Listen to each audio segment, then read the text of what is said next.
Unlike Ubisoft, Naughty Dog handled their IPs pretty well, and series like the Uncharted series and Jak and Daxter have their own special places in gaming's Hall of Fame. And in 2013, they published a new game that would ultimately become one of PlayStation's most successful titles.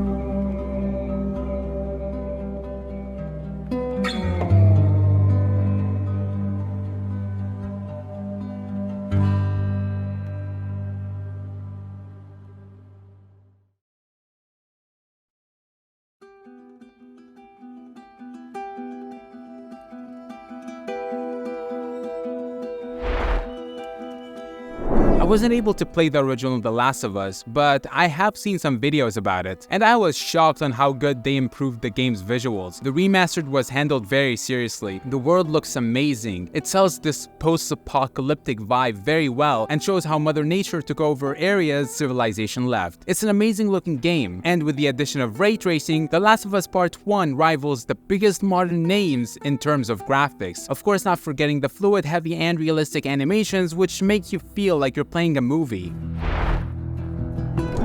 Unlike the graphics, the remaster saw no changes in terms of gameplay, but that's not a bad thing at all. As mentioned before, the game has extremely realistic animations which increase the immersion drastically. The game's combat system is one of the best I've seen. The transition between hand-to-hand and gun combat is seamless and very satisfying. The game also has stealth, but I found it a bit repetitive and kind of boring, so I opted for combat more than it. And this is coming out of a person who's basically a stealth stand, so yeah. But to be fair, the game was designed to be slow-paced. There are a few things I want to mention as well. The crafting system is not only useful gameplay-wise, but can give you the motivation to explore your environment and find material. The upgrade system isn't bad, but it's not the best. The game has a variety of weapons, but most of their upgrades are basically reload speed, magazine capacity, and stuff like that. The game also freshens up your gameplay as it switches between infected encounters and human encounters to push you to change your playstyle from time to time. With the infected, you need to play it safe and keep your distance by moving around, but with humans, you need to take cover from gunshots and move around much less. The system forces you to adapt and use your environment to the fullest to come out of any encounter alive. Now, as mentioned before, the game is designed to be slow-paced, but it has these action-packed, fast-paced moments to break the silence from time to time and keep you focused. However, there are just a couple of them, and sort of a horror vibe was targeted the most.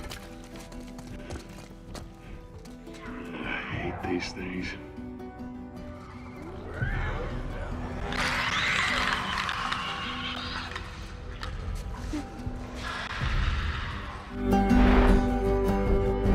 The story follows Joel, a man who lost his daughter when an infection spread that turned people into some kind of zombie. He spent the last 20 years surviving, and during that, he met Tess, a fellow survivor who became a friend of his. Tess and Joel paid a gun dealer for some weaponry, but instead, he sold their guns to a group of survivors called the Fireflies. Joel and Tess confronted the Fireflies and struck a deal. They have to smuggle a girl called Ellie outside the military zone, and in return, they would get double the guns they paid for. When traveling, they discovered that Ellie is immune to the infection, and that the Fireflies want to study her immunity to create a vaccine and save the world. As Tess soon leaves the story, the game shows how Joel grows from not wanting anything to do with Ellie into caring about her like a father, and how she drops her toughness and trusts him enough to be vulnerable around him. It's an amazing story and worth investing a lot of hours into. The Last of Us Remastered's success was well deserved, and the game went down in history as one of the best, if not the best, zombie survival game out there. And for that, it deserves a 9.8 out of 10.